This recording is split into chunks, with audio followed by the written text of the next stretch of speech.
All right, hey guys, welcome back to Sam Coach Radbo. Jason here. Today what we're going to be talking about is how high up in a tree should you be putting your stand or your saddle? Where should you go to on there? And it varies based on your hunting style and the shot distances that you're expecting.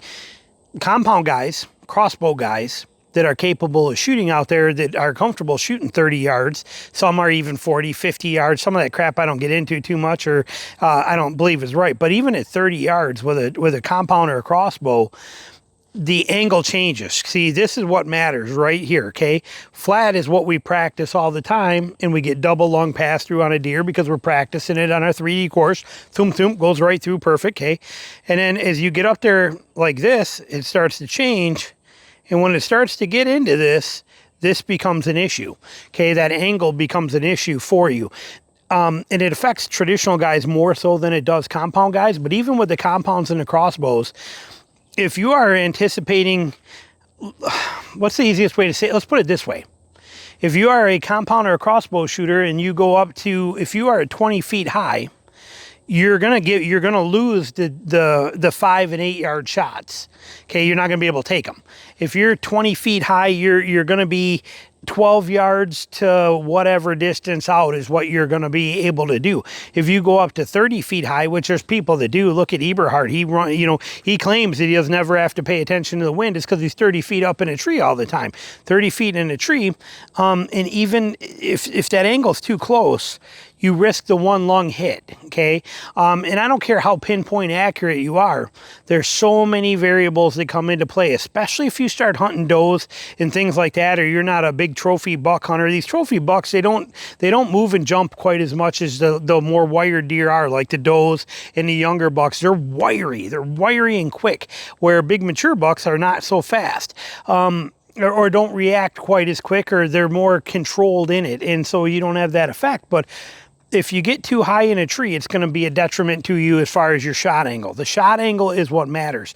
Now, as lower you can be, the better off you're going to be. Now, you might have an issue with wind, but until you get to 25, 28, 30 feet up, your wind is a problem any way you cut it. There's no benefit at 20 feet over there is at 12 feet wind-wise. There's just not. It's really not going to make a difference in most situations, okay? Certain currents and certain elevations, you might get a little change, but for the most part, it doesn't make any difference. But the shot angle does. And now for us traditional guys, which what my channel focuses on, for us, if we get up there at 20 feet, we are losing that close range shot. We're losing that 5, 8, 9 yard range because we're too high and our risk of a one lung hit is too bad. I promise you, a one lung hit deer is the worst place you can put an arrow on an animal, okay? It's guaranteed to kill them. And it's guaranteed, or not guaranteed, but very high odds that it's going to kill them. But it might take 2 or 3 days before it does. And you're probably not going to find them.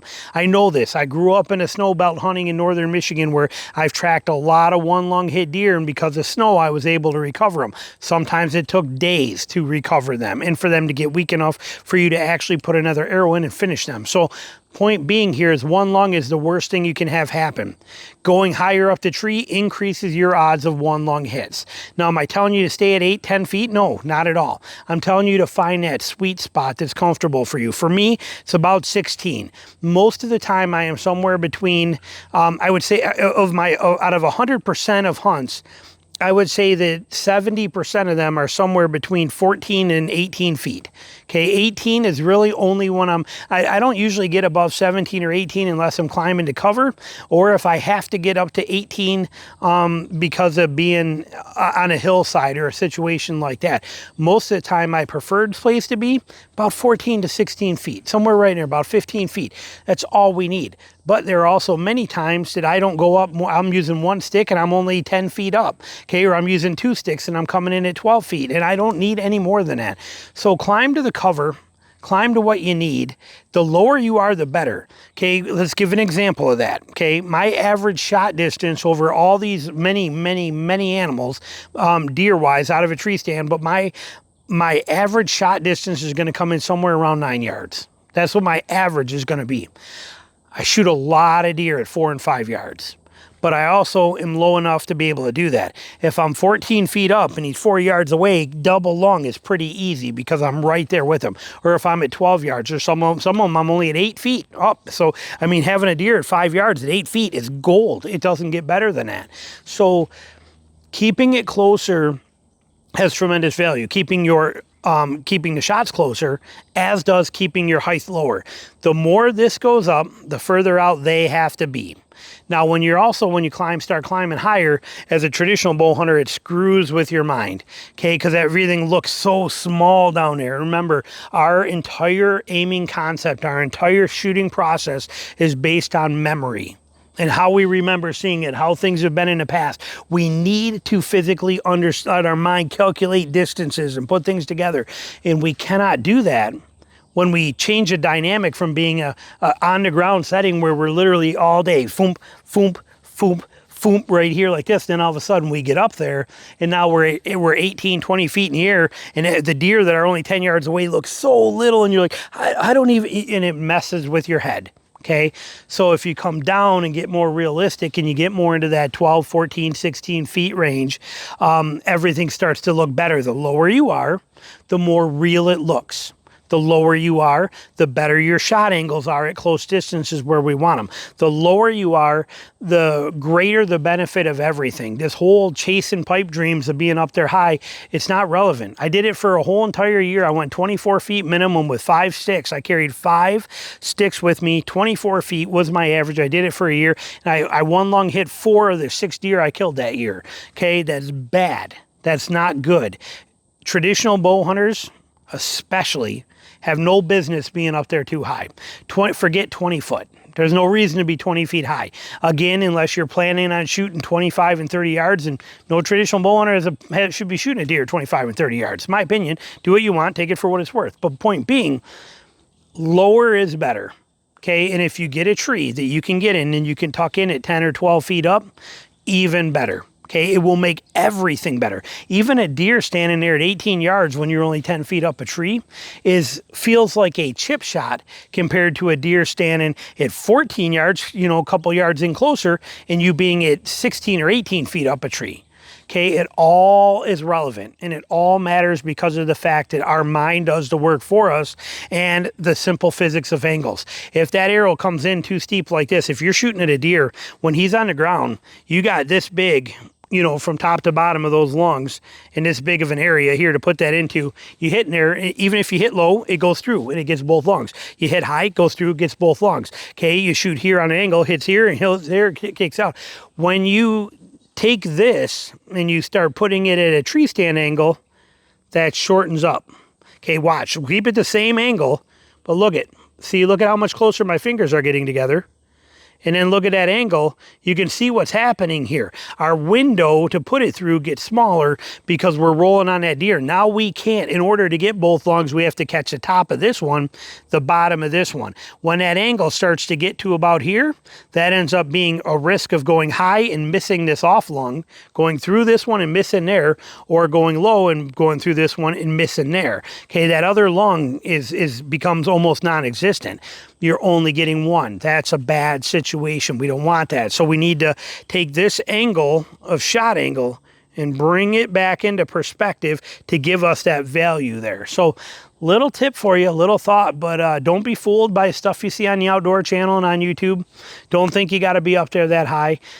Most of my time, I'm somewhere between 12 and 16. This year, I've been up above 17 or at about 17 twice. How do you know what your height is? How do you know where you're actually at on a tree? I have a 21 foot pull-up rope it started out as like 24 feet, and then I tied my loops, and I got loops in both ends. I tied this thing up, and because I carry my pack and my bow on one, so there's 2 loops in the end of it. But mine is 21 feet from the little carabiner I hang on me to the bottom of the loop. So when I'm standing on my stand and I'm hung, I can let that down and see where the loop touches and hold it to my platform, and I can eyeball and say, well, I got 3 feet or 4 feet, or here I am at 5 feet if it's here, and I know how high up I am. So I know exactly where I'm at regularly. So I'm not guessing, saying, I think I'm about 10 feet, I'm about 12 feet. I'm not doing that stuff at all. I'm legitimately knowing where I'm at. And when you know that too, you can also pick your trees better. Okay, if I look at a tree and I'm looking at the cover up there and I'm like, well, where do I got to be for cover in this particular tree? Can I get to that? I already know what I can do because I know that I max out at 17 feet with my setup unless I stretch it ridiculously wrong. But 17 is my max that I'm going to get out of that setup comfortably. And so I know that. So if I'm looking at it, I'm going, oh, is that 14? Is that 16? Am I going to be able to get up there? I can just simply look at myself against the tree. I can walk up to the tree, touch where I'm standing at. I'm only 5'6". But I can touch where I'm standing and kind of go, okay, it's right there at that white mark. Then I can back up and I can do this. And I can go from there to the ground to there. That's 11 feet. There's 17 feet. So I can figure it just like that, real easy, just by looking at the tree. Going, okay, well, if I walk up to that tree and I put my hand and go, okay, right there. And then I back up and I look and say, oh, there's that mark. Okay, just back up and count it right up. And it's that simple. So picking the spot on a tree is important. Picking your height is important, getting to cover is important, but none of it matters if your shot angle sucks, okay? If you cannot get the correct shot angle on a deer, you have to let them walk.